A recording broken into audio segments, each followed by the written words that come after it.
Syukur kepada Tuhan karena sampai hari ini kita masih diberikan kesempatan, kita masih hidup, masih kuat, sehat. Itu semua karena anugerah Tuhan.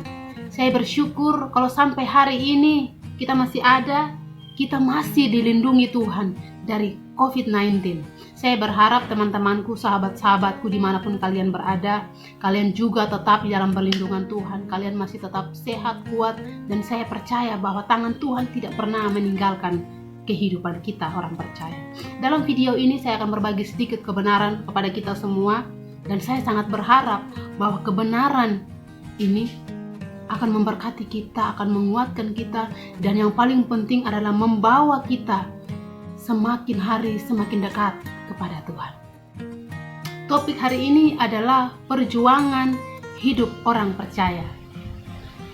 Hidup orang percaya tidak saja hanya baik-baik saja. Hidup orang percaya tidak selalu aman-aman saja.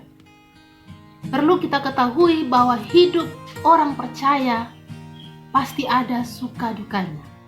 Hidup orang percaya pasti diiringi atau disertai dengan pergumulan hidup, masalah, persoalan, dan tantangan hidup yang terus berdatangan.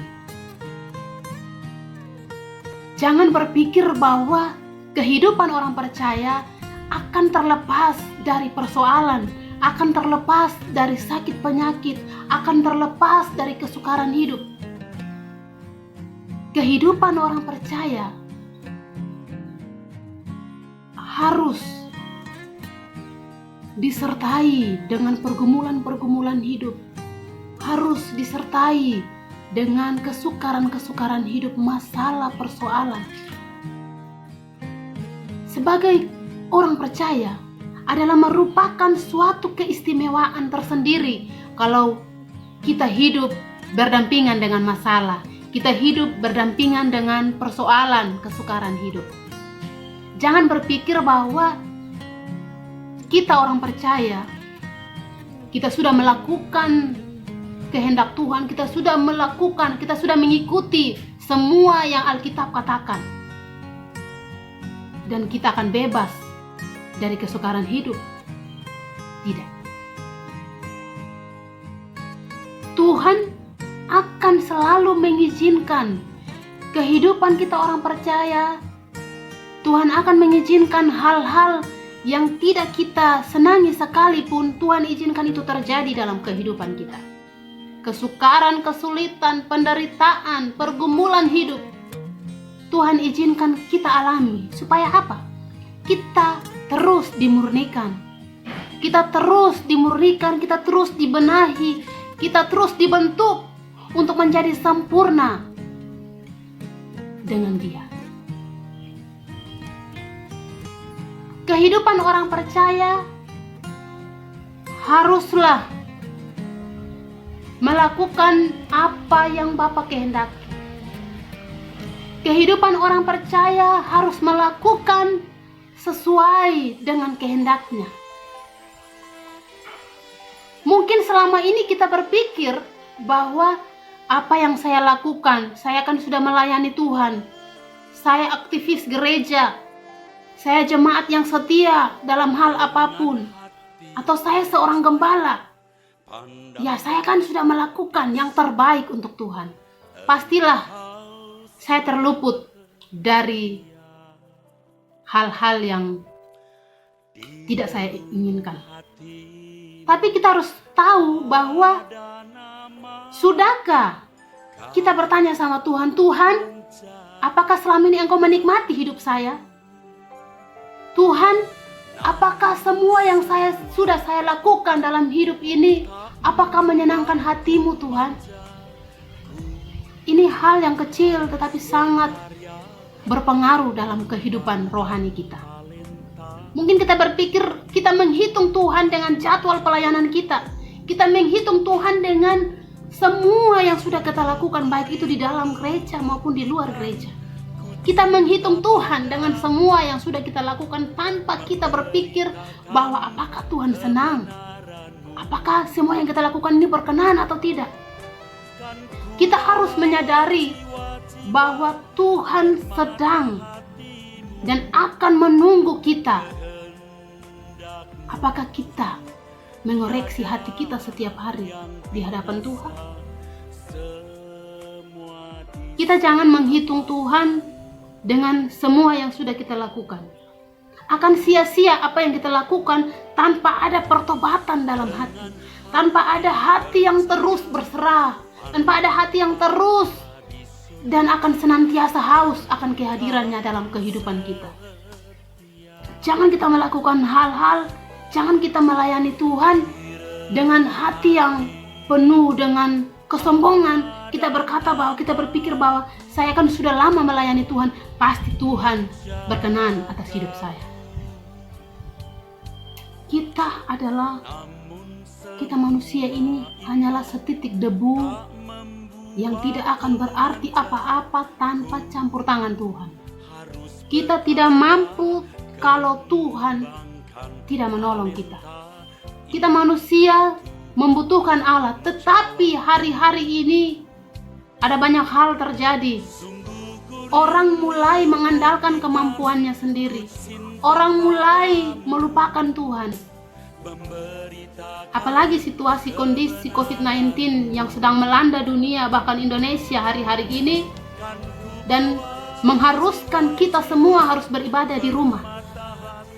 Saya pikir bahwa ini kondisi yang memang akan sulit bagi orang yang belum terbiasa melakukan hal ini. Mungkin selama ini kita rajin ke gereja, kita berpikir bahwa saya harus ke gereja. Apakah itu benar-benar ada kesungguhan dari hati kita bahwa kita rindu bertemu dengan pribadinya, ataukah kita hanya mengikuti rutinitas karena setiap hari Minggu harus beribadah? Ini hal-hal yang sangat sulit kita hadapi hari ini. Sebagai orang percaya pasti kita berpikir bahwa Tuhan, lewat kesulitan ini, lewat hal-hal yang sedang kami alami ini, kita berpikir bahwa Tuhan, kami tidak akan pernah meninggalkan Engkau. Tetapi ada banyak orang di luar sana yang berkata bahwa kenapa harus begini? Kenapa ibadah harus dipindahkan ke rumah? Bukankah gereja itu untuk beribadah, tempat beribadah? Mereka tidak mengerti apa yang Tuhan mau. Mereka hanya mau untuk menghakimi dan terus menghakimi tanpa mereka melihat diri mereka sedang berada di situasi mana. Sebagai orang percaya, saya berharap bahwa kita semua melihat hal-hal yang sedang terjadi ini dan mengambil satu hikmat di balik ini, bahwa Tuhan sedang melakukan yang terbaik bagi saya dan saudara. Lewat situasi-situasi sulit seperti ini, biarlah kita terus berjuang. Kita terus mengenal pribadinya. Kita terus makin hari makin dekat dengan Dia. Kita terus membangun komitmen bahwa Tuhan, mungkin kemarin adalah keterbelakangan saya, tetapi hari ini saya mau memulai ya Tuhan. Saya mau benahi diri. Saya mau memberikan seluruh waktu hidup saya hanya untuk Engkau. Mungkin selama ini saya tidak pernah mencari hadirat-Mu. Mungkin selama ini saya lalai melakukan yang terbaik untuk Engkau. Hari ini ya Tuhan, lewat situasi ini, saya rindu untuk meninggalkan kesenangan dunia. Saya mau meninggalkan semua percintaan akan dunia ini. Karena saya rindu bertemu dengan Engkau di kekekalan yang sudah Engkau janjikan kepada kita. Saya percaya bahwa Tuhan akan senang dengan apa yang kita lakukan kalau itu menyenangkan hatinya. Saya berharap bahwa lewat video ini kita semua dapat diberkati. Kita semua terus mengoreksi hati kita.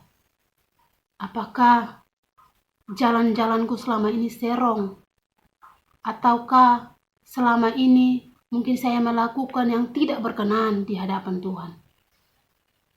Saya berharap lewat video ini ada makna yang kita ambil, ada hal positif yang dapat membangun. Biarlah kita menjadi pemberita-pemberita kebenaran di akhir-akhir zaman ini. Biarlah kita terus memperlengkapi diri, kita terus mencari dan menemukan Tuhan lewat setiap persoalan, lewat perjuangan hidup, lewat proses dari hari ke hari, hanya untuk mau menjadi sempurna seperti Bapa. Saya percaya bahwa Tuhan akan memampukan kita melakukan kebenarannya.